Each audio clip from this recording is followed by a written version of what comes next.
Moin!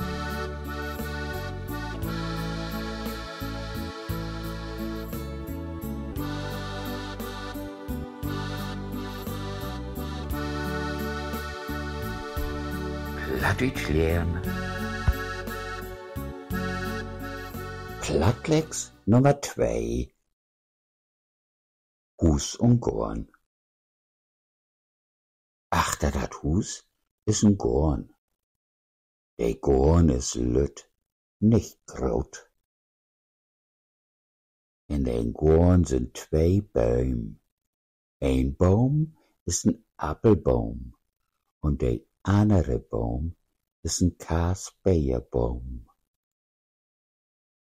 Düsse Apfel ist grün und sur, nicht so lecker.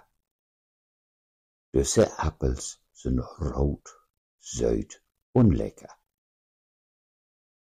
Düsse Kasbeer ist auch rot. Sie ist noch süßer und roter als der rote Apfel. Man, der rote Apfel ist größer und ist auch lecker. In den Gorn sind auch ein paar smukke Blumen. Diese Blum hier ist ein rote Ros. Diese Ros wächst auch in diesen Gorn. Sie ist rot und besonders smuck. Den Gorn rum ist ein holten Thun. Alle Thün in dit Dörp sind ut holt. Ob diesen Thun wächst auch Blum. Wat ist dat smuck? In den Gorn ist auch ein lütten Schuppen. Der ist Verrätschub für den Gorn. Sommer, die Sonne schient, der Vogel singt in den Gorn. Düsse lütte süße Vogel singt hier Dach um Dach.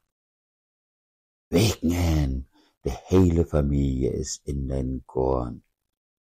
Mutter lässt den Bauch, Vater wackelt in den Schuppen. Die Kinder spielt, der Hund spielt auch. Ja, die Familie hat 2 Husdierten. Ein Husdiert ist ein Hund.